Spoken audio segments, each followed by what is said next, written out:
मुआज़्ज़िज़ नाज़रीन, राह बसीरत में खुश आमदीद कहते हैं। मुआज़्ज़िज़ नाज़रीन, आज कहानी जिसमें एक गांव के सरदार का बेटा जो नाबीना लड़की की इज्जत को तार तार कर देता है।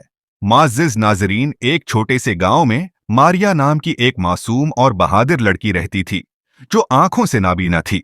मारिया बचपन से ही अपनी इस माजूरी के बावजूद एक हिम्मत वाली लड़की थी। वो अपनी जिंदगी के तमाम काम अपनी मदद आपके साथ करती थी और लोग उसकी हिम्मत और सब्र की मिसालें देते थे। मारिया के वालिदैन इस दुनिया से हट गए थे, गुजर चुके थे और वो अपने चचा के साथ रहती थी। एक दिन की बात है जब रात के वक्त गांव में शदीद आंधी चल रही थी। मारिया अपने घर के काम से फारिग होकर बाहर का कुछ काम करने निकली थी।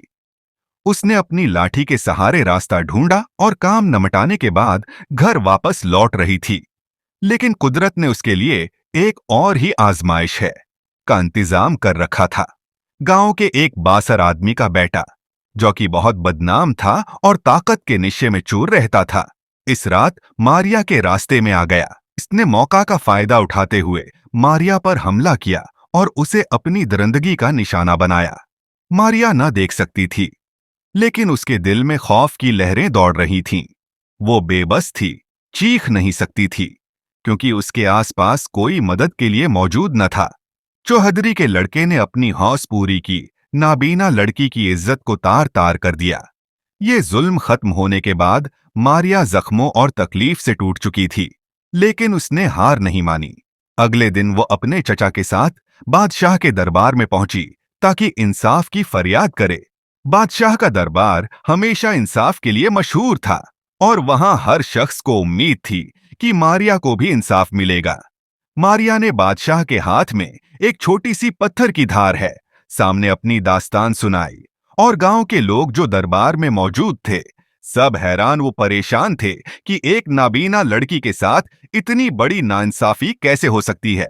बादशाह ने फौरन हुक्म दिया कि इस शख्स को, जो कि इस जुल्म का जिम्मेदार था, दरबार में पेश किया जाए। वो शख्स जो गांव के सरदार का बेटा था, बड़े गुरूर के साथ दरबार में आया। इसके ख्याल में उसका बाप और ताकत इसे बचा लेंगे।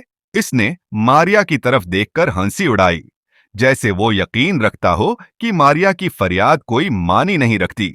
लेकिन बादशाह की आंखों में गजब था और वो इसे अच्छी तरह समझ रहा था।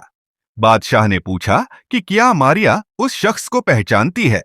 मारिया ने जवाब है कि नहीं दिया कि वो उसे न देख सकती है और न पहचान सकती है, मगर उसकी आवाज को कभी नहीं भूलेगी। बादशाह ने इस शख्स को बोलने का हुक्म दिया और जैसे ही उसने बात की, मारिया ने फौरन पहचान लिया कि यही वो आवाज है जिसने उसकी जिंदगी को बर्बाद किया था। दरबार में मौजूद सब लोग बादशाह की तरफ देख रहे थे कि अब क्या होगा। लोग सोच रहे थे कि शायद बादशाह उस शख्स को सख्त सजा देगा, शायद कैद या मौत। लेकिन बादशाह ने एक मुनफरिद फैसला किया। बादशाह ने कहा, तुमने एक ऐसी लड़की पर हमेशा का हक अदा कर दिया है, जुल्म किया है जो दुनिया को देख नहीं सकती, लेकिन हम तुम्हें दुनिया का वो खौफ दिखाएंगे जो तुमने कभी न देखा होगा। बादशाह ने हुक्म दिया कि इस शख्स को एक रात के लिए एक तारीक कमरे में बंद किया जाए, जहां न कोई रोशनी हो न कोई आवाज, और इस दौरान तेज आंधी चलती रहेगी। इस शख्स को इस तारीक कमरे में कैद कर दिया गया, जहां वो हर लम्हा अंधेरे में खौफ से कांपता रहा। इसके पास कोई रास्ता न था, न कोई आवाज थी जो उसे तसल्ली दे सकती। वो पहली बार समझा कि नाबीना होना और खौफ में मुब्तला होना क्या मानी रखता है। अगली सुबह जब उसे कमरे से निकाला गया तो वो पूरी तरह से खौफजदा और नादिम था। वो दरबार में हाजिर हुआ और बादशाह के सामने अपने गुनाह का एतराफ किया। बादशाह ने उसे सजा सुनाते हुए कहा कि उसे हमेशा के लिए उसके अहदे और हैसियत से माजूल किया जाएगा और आइंदा उसे किसी भी ताकत का गलत इस्तेमाल करने का हक नहीं होगा। मारिया को इंसाफ मिल चुका था और जालिम को उसके किए की सजा मिल गई थी।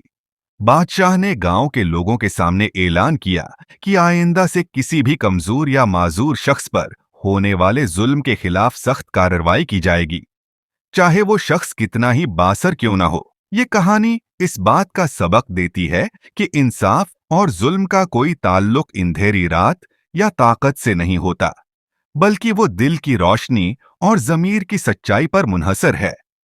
मारिया की बहादुरी है और बादशाह का इंसाफ हमेशा के लिए लोगों के दिलों में महफूज हो गया। प्यारे दोस्तों, उम्मीद करते हैं आपको हमारी वीडियो पसंद आई होगी। अल्लाह पाक से दुआ है, अल्लाह पाक हम सबको अपने गुनाहों पर शर्मिंदा और तौबा करने की तौफीक अता फरमाए। आमीन।